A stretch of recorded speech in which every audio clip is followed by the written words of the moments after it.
Good morning. आप लोग आज बोले भी नहीं ना? बोले थे, प्यार से नहीं बोले होंगे इसलिए ध्यान नहीं। हाँ भाई साहब, आप भी गायब रहते हैं। टाइफाइड? वाह। किसके ठेले का गोलगप्पा निकल रहे थे या पूरा ठेला निकल गए थे? बाहर का नहीं खाते फिर भी टाइफाइड? ऐसे कैसे हो गए? तो किसी दूसरे के घर का खाते होंगे। बता दो बता दो। तो फिर टाइफाइड कैसे होगा जब तक, या तो कोई टाइफाइड होने का सबसे मेन, हाँ पानी। पानी जो उसका सबसे कॉमन सोर्स। तो आप बाहर का खाते नहीं होंगे, बाहर का पीते होंगे क्या? यही बात है ना? हाँ सर मारा, बैठ जाओ बैठ जाओ, समझ समझ। चलो, मॉलिक्यूल से स्टार्ट करते हैं और उससे रिलेटेड टर्म्स। जैसे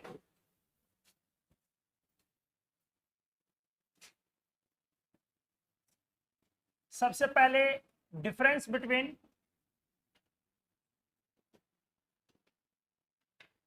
एटम एंड मॉलिक्यूल। बोलो क्या है? अगर एटम और मॉलिक्यूल को डिफरेंशिएट करना हो, कैसे डिफरेंशिएट किया जाए? एटम एलिमेंट का सबसे स्मॉलेस्ट पार्ट है, पार्टिकल है। मॉलिक्यूल कंपाउंड का सबसे स्मॉलेस्ट पार्टिकल है ना। एटम का सबसे एलिमेंट का सबसे स्मॉलेस्ट पार्टिकल और कंपाउंड का, ध्यान से, ये सही स्टेटमेंट नहीं। कंपाउंड का सबसे स्मॉलेस्ट पार्टिकल मॉलिक्यूल है, सही है, लेकिन एटम का सबसे स्मॉलेस्ट पार्टिकल, एलिमेंट का सबसे स्मॉलेस्ट पार्टिकल एटम ही हो यह जरूरी नहीं है। एलिमेंट का सबसे स्मॉलेस्ट पार्टिकल एटम भी हो सकता है और मॉलिक्यूल भी हो सकता है। ठीक है, तो आ जाइए यहां पे पहले समझा जाए क्या लिखते हैं। पहले लिखा हमने एटम।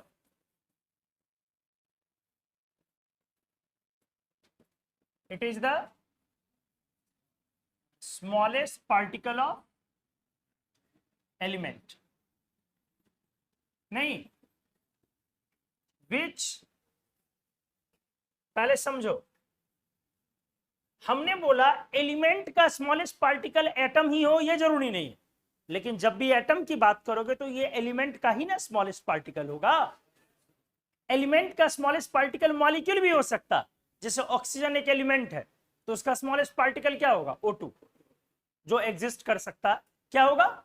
O2। लेकिन जब भी एटम कोई चर्चा करोगे तो वो किसका स्मॉलेस्ट पार्टिकल होगा? एलिमेंट का या कंपाउंड का? तो हमने लिखा atom, it is the smallest particle of element, जो फ्री स्टेट में एग्जिस्ट करेगा या नहीं करेगा? जो फ्री स्टेट में एग्जिस्ट करेगा या नहीं करेगा? एटम फ्री स्टेट में एग्जिस्ट नहीं करता है। एटम कभी भी अकेला फ्री स्टेट में अकेला अलग अलग पाया नहीं जाता है। एटम की एनर्जी हाई होती है, जिसके कारण वो आपस में कंबाइन करके क्या बना लेते हैं? मॉलिक्यूल बना लेते हैं। वो एटम एग्जिस्ट नहीं करता है फ्री स्टेट। फ्री स्टेट समझ देना, वातावरण में, मुक्त अवस्था में, तो वो एटम अस्तित्व में नहीं होता है, O2 अस्तित्व में होता है। तो एटम फ्री स्टेट में एग्जिस्ट नहीं करता। आपने 9th-10th में सबसे पहला अंतर अणु और परमाणु में यही पढ़ा होगा। परमाणु मुक्त अवस्था में अस्तित्व में नहीं होते हैं, जबकि अणु होते हैं। Atom never does not exist in free state while molecule do so. ठीक है, लेकिन यहां पे जो लिखा जा रहा है अच्छे से देखोगे, it is the smallest particle of element which may or may not exist in free state.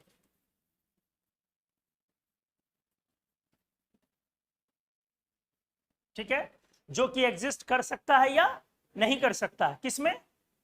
तो अभी तो लोग क्या भाषण दिया जा रहा था बोलो कि फ्री स्टेट में एग्जिस्ट, और अभी तुरंत क्या लिख दिया गया, मे or may not exist in free state.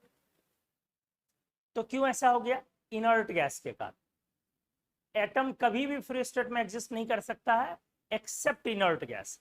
Inert gas के एटम ही स्मॉलेस्ट पार्टिकल है और वो फ्री स्टेट में एग्जिस्ट करते हैं। आपने सुना होगा हीलियम नियन वगैरह कंपाउंड बनाते हैं या नहीं बनाते, नहीं बनाते, तो नहीं बनाएगा तो वो एटम अकेला रहेगा या कंबाइन करके रहेगा, तो फ्री स्टेट में एग्जिस्ट किया या नहीं किया। लेकिन other than helium neon argon वगैरह बाकी कोई भी और फ्री स्टेट में एटम एग्जिस्ट ना O करेगा, ना H करेगा, ना F करेगा, कोई नहीं करेगा। ये सब किस स्टेट में करेगा, सबके सब मॉलिक्यूल में। O किस में, O2 में, O3 में। समझ गए अच्छे से। तो आ जाओ यहां पे लिखोगे एग्जांपल में,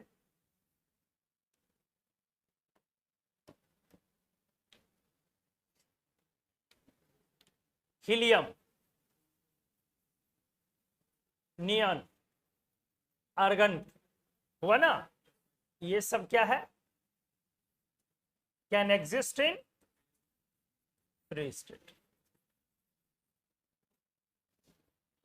तो एटम हुआ ये स्मॉलेस्ट पार्टिकल एलिमेंट का जो कि फ्री स्टेट में एग्जिस्ट कर सकता है या नहीं भी कर सकता। ये एग्जिस्ट फ्री स्टेट में किया, लेकिन वहीं पर O, H, N, Na, समझ गए हो ना, ये सब कैन नॉट एग्जिस्ट इन, समझ में आ गया लोग, ये सब फ्री स्टेट में एग्जिस्ट नहीं कर सकते। अब चलो ये था एटम, अब लिखा जाए आगे क्या, मॉलिक्यूल।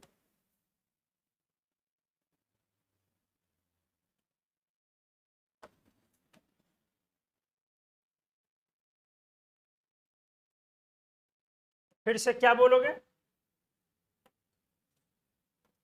हाँ मॉलिक्यूल स्मॉलेस्ट पार्टिकल होगा किसका अभी बोले कंपाउंड का भी हो सकता है और एलिमेंट का भी हो सकता है। It is the smallest particle of, बोलो, एलिमेंट और कंपाउंड। अब बताओ ये फ्री स्टेट में एग्जिस्ट करेगा या नहीं, which exist in free state, जो कि फ्री स्टेट में एग्जिस्ट करेगा। जैसे एग्जांपल लो,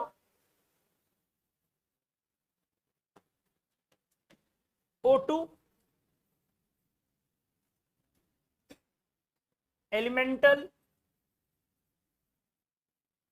और फ्री स्टेट ऑफ किसका, ऑक्सीजन। O3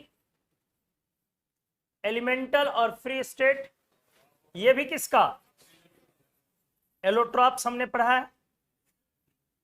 तो ये सब मॉलिक्यूल हुए, तो मॉलिक्यूल फ्री स्टेट में एग्जिस्ट कर भी सकता, करेगा ही करेगा, लेकिन एटम फ्री स्टेट में एग्जिस्ट सामान्य तौर पे नहीं करेगा, लेकिन इनर्ट गैसेस के लिए हम लिख सकते हैं कि करेगा। क्लियर हो गया। अब मॉलिक्यूल बनेगा कैसे, molecule always forms by the chemical combination of atoms ना, केमिकल कॉम्बिनेशन ऑफ एटम्स, या ब्रैकेट में क्या लिख सकते हो, elements.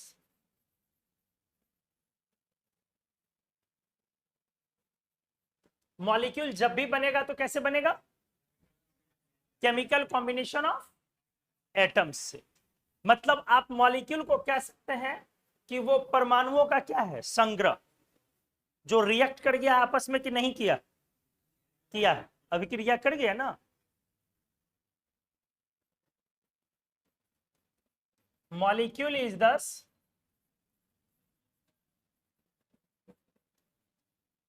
Aggregation of atoms.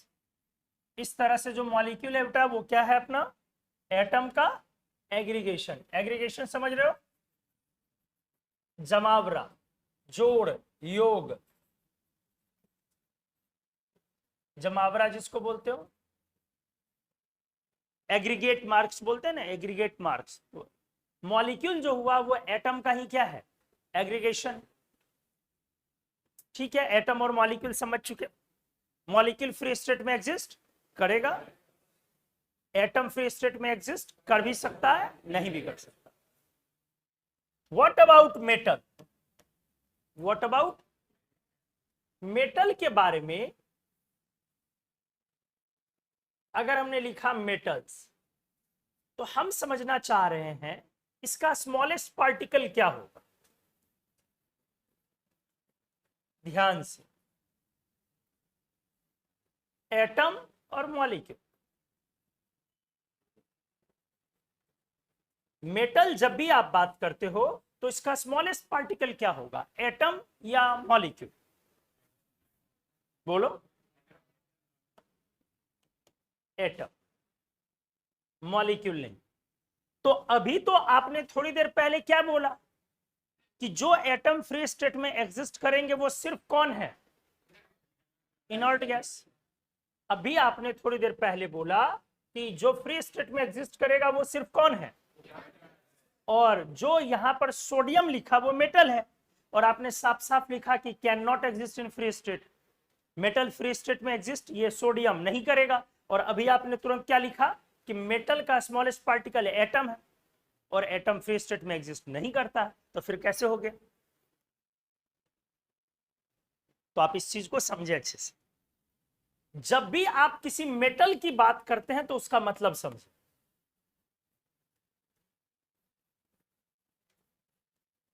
Metal always consist of, ध्यान से, always consist of large number of atoms connected with metallic bond in crystals। बढ़िया से देखेंगे,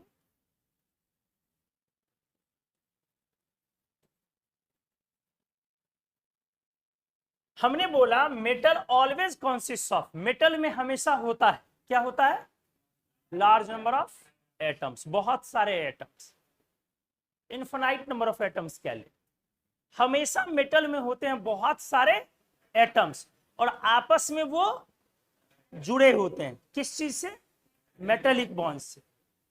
तो क्या जब आपस में जुड़ा हुआ है तो वो फ्री स्टेट में हुआ? फ्री स्टेट का मतलब अकेला, दैट इज एटम्स ऑफ किसका जी, metal do not exist in. अब आया समझ में? फिर से देख लो, किसी को डाउट है तो फिर से क्लियर कर लो। हमने बोला कि जो मेटल होते हैं उनमें large number of atoms, infinite number of atoms आपस में सब बंधे हैं, किस बॉन्ड से, एक नए तरीके का बॉन्ड है जो आगे आप इनऑर्गेनिक में सीखें, बंधे हैं। जब आपस में ये बंधे हैं तो ये फ्री स्टेट में है या नहीं है, नहीं है। तो हमने इसलिए लिखा कि भले ही आपको कोई कंफ्यूजन हो, लेकिन मेटल में, मेटल का स्मॉलेस्ट पार्टिकल एटम है। जैसे इनर्ट नोबल गैस का स्मॉलेस्ट पार्टिकल एटम है और वो फ्री स्टेट में एग्जिस्ट करता है, मेटल का भी स्मॉलेस्ट पार्टिकल एटम है लेकिन ये फ्री स्टेट में एग्जिस्ट नहीं करता। तो वो क्या होता है, ढेर सारे मेटल के एटम्स आपस में बंधे हुए हैं, किस चीज से, मेटेलिक बॉन्ड से। ये एक तरीके का बंधन है। जैसे कोवेलेंट बॉन्ड आप पढ़ते हो, जैसे आयोनिक बॉन्ड आप पढ़ते हो, वैसे एक बॉन्ड है कौन सा, मेटेलिक बॉन्ड, जिसको आप आगे जाके पढ़ेंगे। ठीक है, तो ये आपस में हाथ पकड़ के एक दूसरे से जुड़ा हुआ रहता है, ऐसे समझ लो।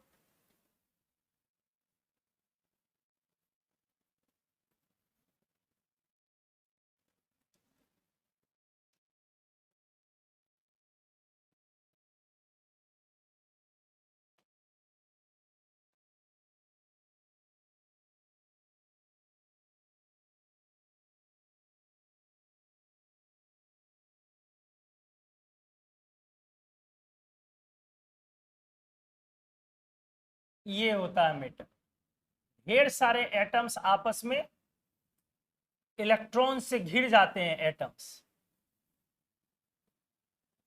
समझे? और ये सब क्या है? आपस में बंधे हुए। कोई भी फ्री है या नहीं है? नहीं है।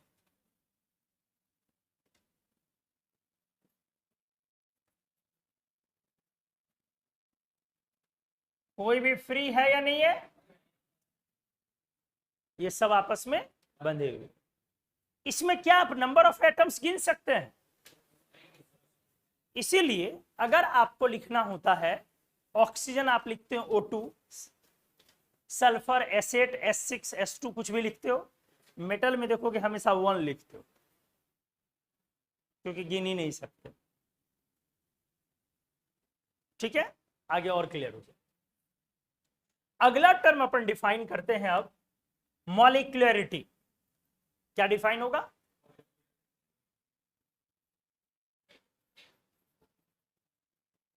क्लासिफिकेशन ऑफ molecules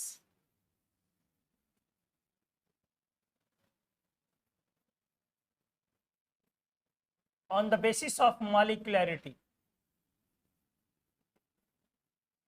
मॉलिक्यूलरिटी बड़ा सिंपल है, नाम से भी पता चल रहा है। मॉलिक्यूलरिटी क्या हुआ? मॉलिक्यूल में एटम की संख्या, सिंपल हो गया। प्रत्येक मॉलिक्यूल में एटम की संख्या। तो इसको क्या लिखोगे इसके बारे में एक line? It is number of atoms present in each molecule of any substance। किसी सब्सटेंस के प्रत्येक मॉलिक्यूल में जो क्या मौजूद रहता है? Number of atoms. This is called molecularity. तो बड़ा सिंपल हुआ। तो मॉलिक्यूलरिटी को आप बहुत तरीके से बांट सकते हैं, जैसे मोनो एटॉमिक मॉलिक्यूल्स, नहीं,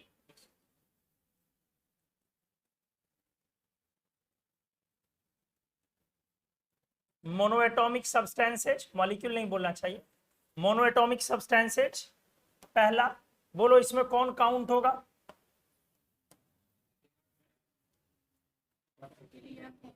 हाँ, इनर्ट गैस। इनर्ट गैस ही ना, हीलियम, नियन, आर्गन वगैरह, दैट इज इनर्ट गैस। क्या कोई और भी काउंट होगा? क्या काउंट होगा? मेटल। मेटल के लिए आप हमेशा मॉलिक्यूलरिटी कितना लिखेंगे? 1, क्योंकि उसमें इतने सारे एटम्स होते हैं कि आप उसके बारे में ना 4 5 8 10 कुछ लिख ही नहीं सकते हो। तो क्या लिखते हैं? 1। Molecularity for metal is often represented, क्या जी? एज 1। कितना रिप्रेजेंट किया जाता है? Which is also called atomicity, which is also called atomicity of metal is 1। atomicity of metal is 1। आगे डिफाइन किया जाएगा फिर से एटोमिसिटी और मॉलिक्यूलरिटी में डिफरेंस, परेशान नहीं होना। तो मेटल के लिए आप 1 लिखेंगे, और किसके लिए 1 लिखेंगे? इनर्ट गैस के लिए। बाकी किसी के लिए तो आप 1 लिख ही नहीं सकते हो, कॉमन सेंस की बात है। सेकेंड आ जाओ,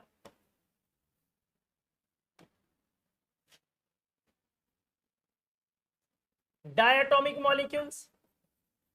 बोलो, इनकी मॉलिक्यूलरिटी कितनी हो गई? कितनी मॉलिक्यूलरिटी? इसका मतलब क्या हुआ? Number of atoms present in each molecule is 2। 2 ना। किसी सब्सटेंस के प्रत्येक मॉलिक्यूल में कितने एटम मौजूद होंगे? तो इसको आप 2 तरीके से बांट सकते हो, एक होमो एटॉमिक और दूसरा हेट्रो एटॉमिक मॉलिक्यूल्स। पहला क्या बोल सकते हो? होमो एटॉमिक मॉलिक्यूल्स, और दूसरा हेट्रो एटॉमिक। हेट्रो एटॉमिक में कौन आ गए? जिसमें दो तरीके का आ गया कम से कम एटम, और होमो में एक तरीके का। एग्जाम्पल बोल दो, होमो के लिए क्या लिख दोगे? O2 N2 H2 लिखोगे ना, और हेट्रो के लिए क्या लिखोगे? CO NO, नहीं हुआ छोटो? HF, SO नहीं, SO नहीं होता। H2O, H2O कैसे हो सकता है? मॉलिक्युलरिटी 2 है, नंबर ऑफ एटम्स कितना हो गया इसमें? नहीं हो सकता CO2।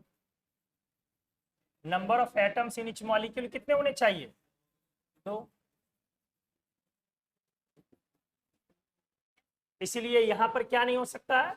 CO2 नहीं हो सकता है, H2O नहीं हो सकता, ये सब नहीं हो सकता। HCl, बहुत सारे एग्जाम्पल हो सकते। खैर, आ गया समझ में? डायटोमिक। अगला क्या लिखोगे लोग? ट्रायटोमिक। फिर से ट्रायटोमिक मॉलिक्यूल्स का मतलब क्या हो गया दोस्त? मॉलिक्युलरिटी, और मॉलिक्युलरिटी 3 का मतलब क्या हो गया? Number of atoms in each molecule of the substance is 3। फिर इसको दो तरीके से बांट सकते हो, कौन कौन? होमोएटॉमिक और हेटेरोएटॉमिक। होमोएटॉमिक का एक एग्जांपल दो। गुड। O3। हेटेरोएटॉमिक काफी कम एग्जांपल आएगा इसमें, ऑब्वियस सी बात है। हेटेरोएटॉमिक का एग्जांपल दो। CO3 CO2 H2O, वो इसका एग्जांपल आ जाएगा। हाँ, SO2। अच्छा एक बात बताओ, क्या ये एग्जांपल नहीं दिया जा सकता? I3 माइनस, ये भी हो सकता? नहीं हो सकता। कारण आप मॉलिक्यूल के बारे में पढ़ रहे हैं। I3 माइनस आयन है, ध्यान से। पहली बात, इज एन आयन विच में exist in molecular form in several different molecular forms। ध्यान से देखेंगे, क्योंकि उसमें माइनस लगा हुआ ना लोग, तो एक कैटायन जोड़ोगे तब ना मॉलिक्यूल बनेगा। तो एक कैटायन जोड़ोगे, जैसे एग्जांपल KI3। नहीं समझ में आया? तो चूंकि एक माइनस है तो एक प्लस जोड़ोगे। इसका मतलब यह हुआ कि I3 माइनस का मॉलिक्युलरिटी 4 बोल दिया जाए कि नहीं बोला जाए? समझ में आया क्या बोला हमने? I3 माइनस का मॉलिक्यूल क्यों हुआ 4? क्योंकि एक माइनस है, तो कितना कैटायन लगाओगे? एक लगाओगे तो कितना हो जाएगा? जरूरी नहीं। आप ऐसा कैटायन लगाए जिसमें एक ही एटम, ऐसा कैटायन अगर आपने लगाया जिसमें एक से ज्यादा एटम है, ऐसे कैसे हो सकता है सर? जब एक प्लस है तो एक से ज्यादा एटम कैसे, क्यों नहीं हो सकता? एग्जाम्पल ढूंढो अच्छे से। NH4I,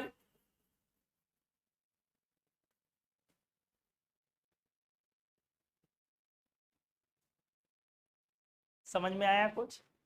तो इसमें क्या है? NH4 पर प्लस और I3 पर। तो अब बताओ तो इसकी मॉलिक्युलरिटी कितनी है? कितनी हो गई मॉलिक्युलर? 4 1 5 3 8 ना। तो एक पते की बात यह है कि I3 माइनस की मॉलिक्युलरिटी डिफाइन नहीं होगी, डिफाइन, लेकिन फिर भी रफली अगर 3 बोल दिया जाए तो कोई ऐसा नहीं कि आपको फांसी पे टांग दिया जाएगा, और लोग 3 ही इस्तेमाल भी करते हैं। मॉलिक्युलरिटी फिर भी इसका 3 ही इस्तेमाल होता है, हालांकि एग्जैक्टली 3 डिफाइन नहीं होना चाहिए, लेकिन फिर भी इन जनरल लिख दिया जाएगा।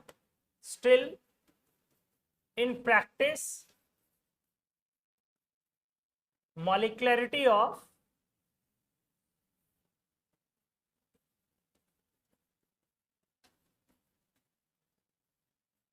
I3 माइनस इज टेकन कितना जी? 3। लेकिन एग्जैक्ट अगर बोला जाए तो 3 नहीं हुआ मॉलिक्युलरिटी। क्यों 3 नहीं हुआ मॉलिक्युलरिटी? क्योंकि वो मॉलिक्यूल है नहीं। जब उसको एग्जैक्ट मॉलिक्यूल बनाया जाएगा तो उस समय में एक कैटायन डाला जाएगा, और कैटायन में नंबर ऑफ एटम्स कितने होंगे ये बताना क्या है, डिफिकल्ट है, पहले से नहीं बताया जा सकता, इसलिए एग्जैक्ट मॉलिक्युलरिटी उसकी अपन नहीं कह सकते। लेकिन फिर भी प्रैक्टिस में लोग क्या चलता है, 3 चलता। क्लियर हो गया अच्छे से? तो इस तरह से ये था ट्राइएटॉमिक। और क्या हो सकता है, टेट्राएटॉमिक, फिर होमो और एटॉमिक दोनों हो सकता है। हेट्रो, होमो में क्या ले सकते हो, P4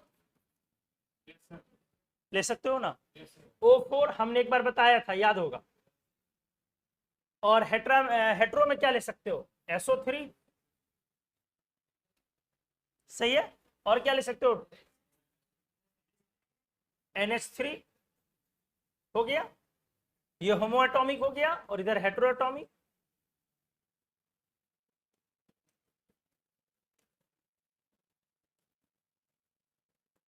फिर से बोला जाएगा, अगर कार्बोनेट लिखा हुआ तो इसका generally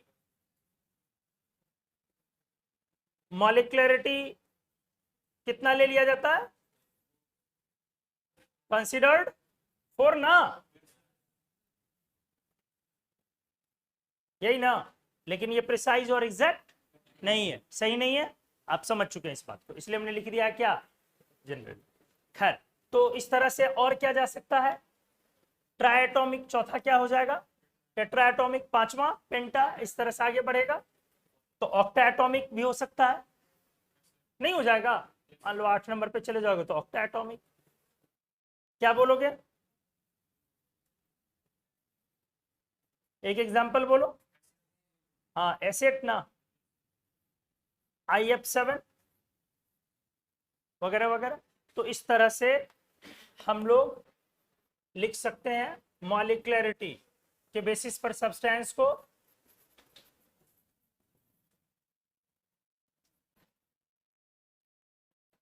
on the basis of molecularity. Substance को क्या बोल सकते हैं, एक मोनोएटॉमिक और दूसरा पॉलीएटॉमिक। मोनोएटॉमिक, हालांकि डाई को भी अलग कर दो, डाई के बाद पॉली बोला जाता है, डायटॉमिक और फिर क्या, पॉलीएटॉमिक। क्लियर हो गया ना, मोनो के बाद डाई, डाई को जल्दी पॉली में नहीं लिया जाता। फिर से रिपीट कर दिया जा रहा है, डाई को जल्दी पॉली में कंसीडर, डाई नंबर को ही पॉली नंबर में कंसीडर नहीं किया जाता, डाई के बाद पॉली शुरू करते हैं।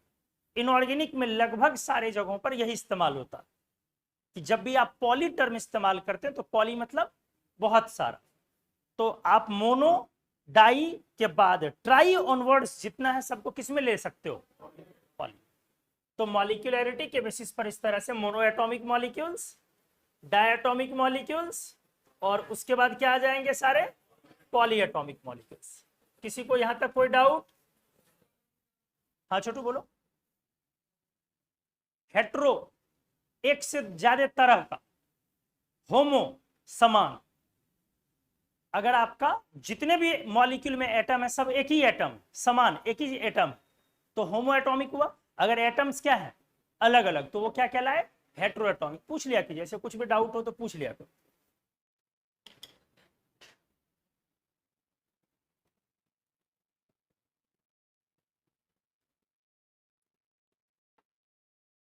अब अगर मॉलिक्युलरिटी का कैलकुलेशन करना हो कि किसी मॉलिक्यूल में कितने मॉलिक्युलरिटी है, तो कुछ तो है नहीं, बहुत सिंपल सी चीज है, नंबर ऑफ एटम्स को क्या कर लोगे, काउंट कर लो। लेकिन दिक्कत कहां आएगी, जब आपको फॉर्मूला दिया हुआ नहीं रहेगा और ये बराबर होगा, चलेगा ग्लूकोज, चलेगा सुक्रोज, चलेगा पोटेशियम पर मैग्नेट, और वो वर्ड में लिखा रहेगा, तो उस समय मॉलिक्युलरिटी आपको क्या पहले पता करना पड़ेगा, फॉर्मूला, तभी ना निकाल पाओगे। इसको नोट करो।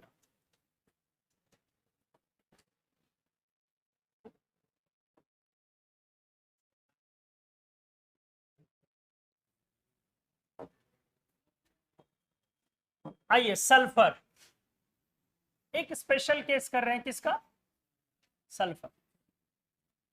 क्यों सल्फर का केस, क्यों, सल्फर के ढेर सारे एटॉमिक फॉर्म्स हो सकते हैं।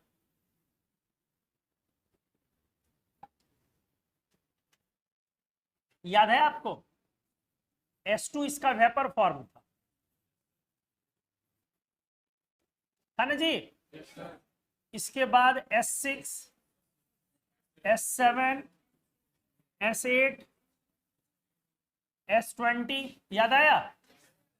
और ये सारा जो इधर वाला था क्या था लोग, सॉलिड की गैस, सॉलिड सॉलिड फॉर्म्स है ना। तो आप सल्फर के लिए मॉलिक्युलरिटी क्या इस्तेमाल करें,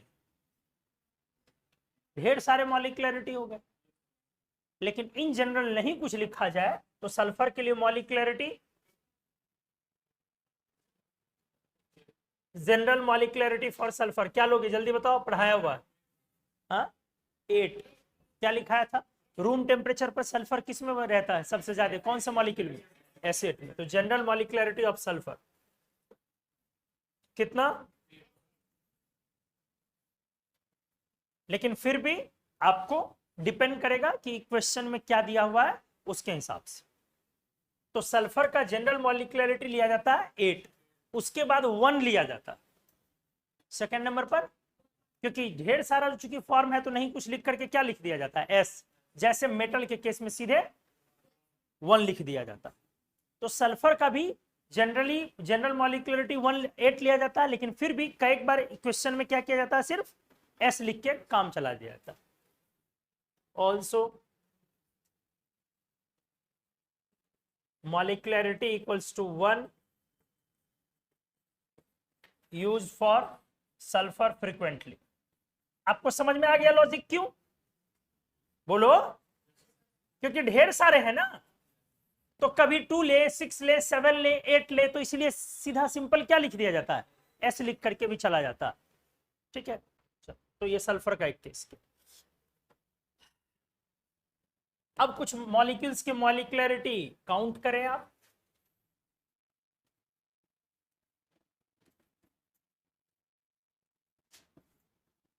अच्छा चलो पहले एक पॉइंट और लो, डिफरेंस बिटवीन एटॉमिसिटी एंड मॉलिक्युलरिटी, दो टर्म, क्या क्या, एटॉमिसिटी एंड, दो टर्म है लोग, एक टर्म है एटॉमिसिटी और दूसरा टर्म है मॉलिक्युलरिटी। क्या हुआ,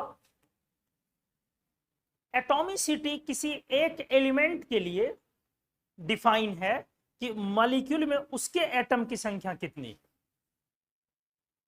फिर से रिपीट कर रहा हूं, मॉलिक्युलरिटी क्या हुआ लोग, मॉलिक्युलरिटी क्या हुआ, total number of atoms, total number of present in each molecule of any substance, clear है।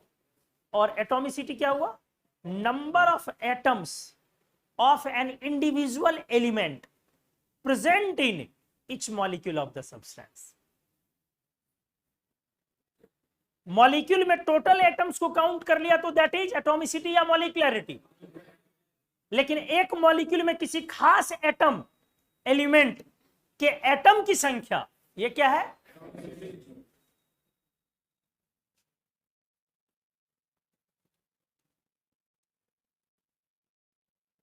Number of atoms of a particular element present in, कहां पे बेटा, each molecule of the substance. सही है,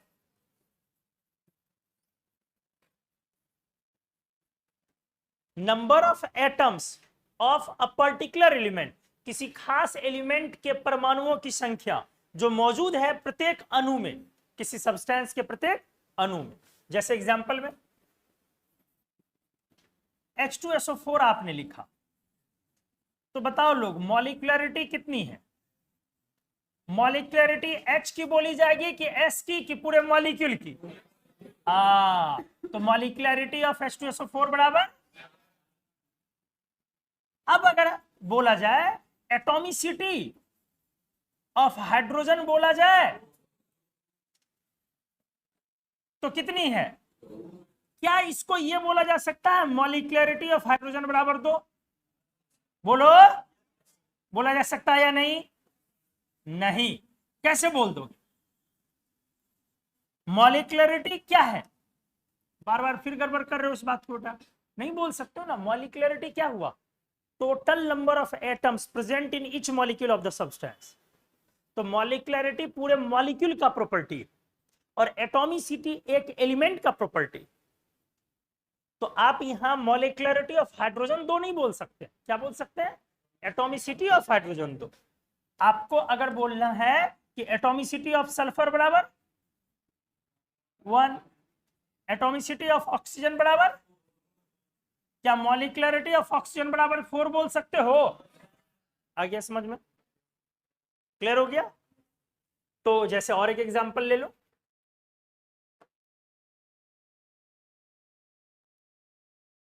atomicity of hydrogen in Mohr salt.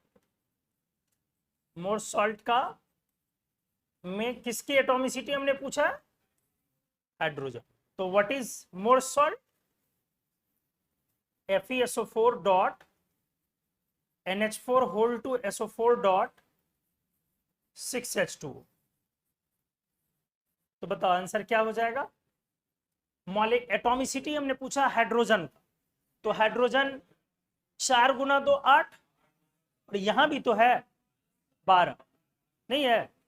पहले यहां देखो 4 into 2 multiply करोगे ना, ऐड नहीं ना करोगे, मल्टीप्लाई करते हैं। होल में जो रहेगा नीचे मल्टीप्लाई, तो 8 और 6 इंटू 2 12, तो 12 प्लस 8 20। तो मॉलिक्युलरिटी नहीं, atomicity of hydrogen more salt में कितना हो गया?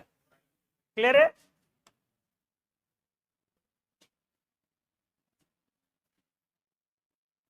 Find molecularity of the substances given।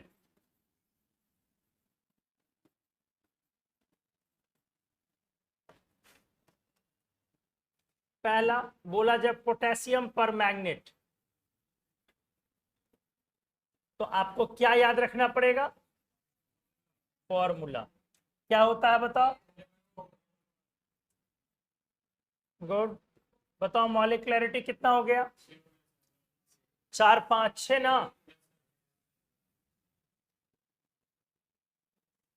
ठीक है। दूसरा, मोर सॉल्ट,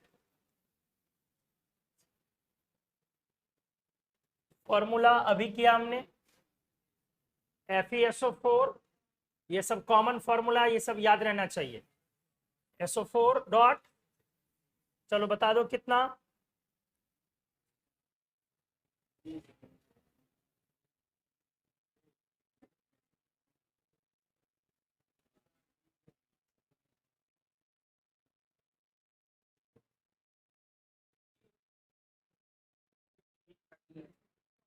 थर्टी नाइन ना?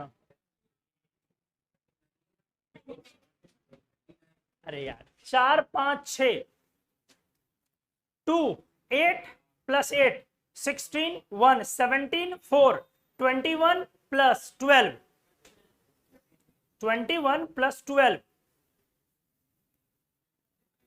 33 1 34 34 हुआ ना? 6 हुआ। 4 5 6 2 8 8 16 17 4 21 21 और 12 35 और 6 39, सही जोड़ा था 39। 39 ना? तो फॉर्मूला याद रहना चाहिए। पोटेशियम, फॉर्मूला बोलो। K2SO4, फिर इंटू बोल लो, डॉट या plus Al2SO4 whole 3 24H2। Count करो।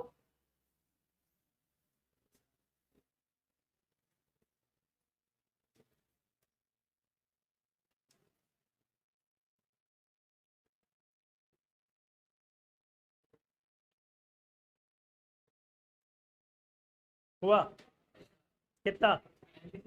गुड, 96। देख लो, ये 2 + 1 3, तो 3 × 24 72। फिर इधर काउंट कर लो। ऑक्सैलिक एसिड डाइहाइड्रेट,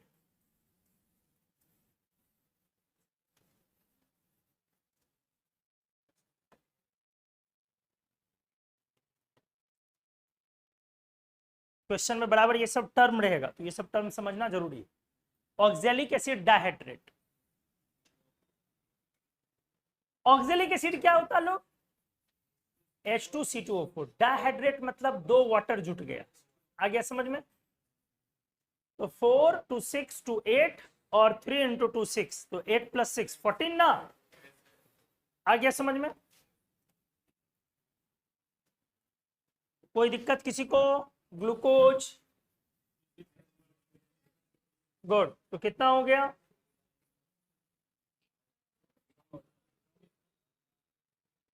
24 ना। सुक्रोज,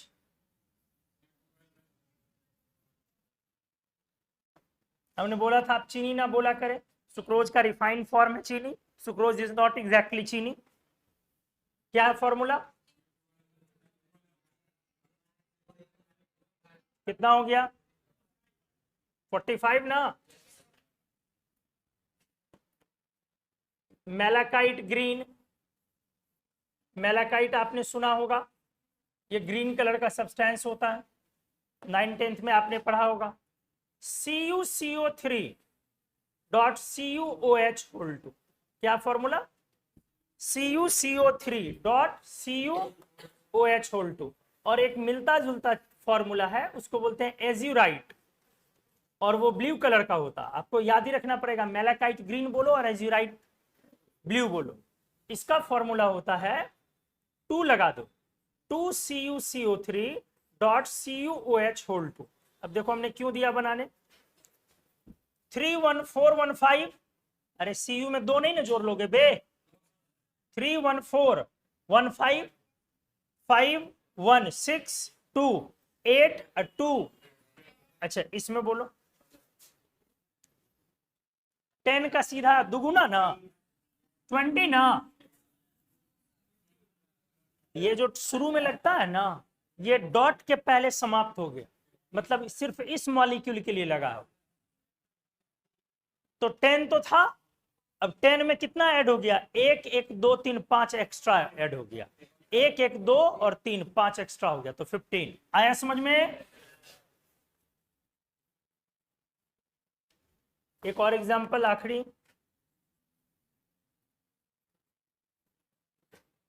गिनते जाओ।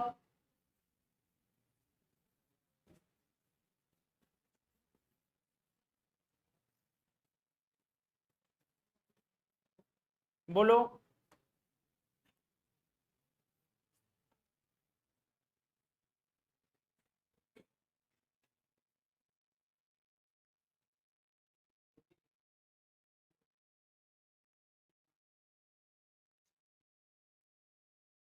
ये गिनने में भी प्रॉब्लम। 48 इंडिविजुअल मॉलिक्यूल काउंट करके ऐड करो ना यार। 4 2 6 2 8, और यहाँ हुआ 4 2 6 1 7 1 8 गुना 2 16, तो 16 + 8 24, और यहाँ पर हुआ 2 2 4 4 8 गुना 3 24, तो 24 और 24 हुआ ना, 48 ना। चलिए अगले क्लास में हम लोग स्टार्ट करेंगे, इसका अगला जो पार्ट करेंगे उसमें molecular mass, gram molecular mass, molecular mass, नया टर्म्स। ठीक है, नोट कीजिए। Thank you.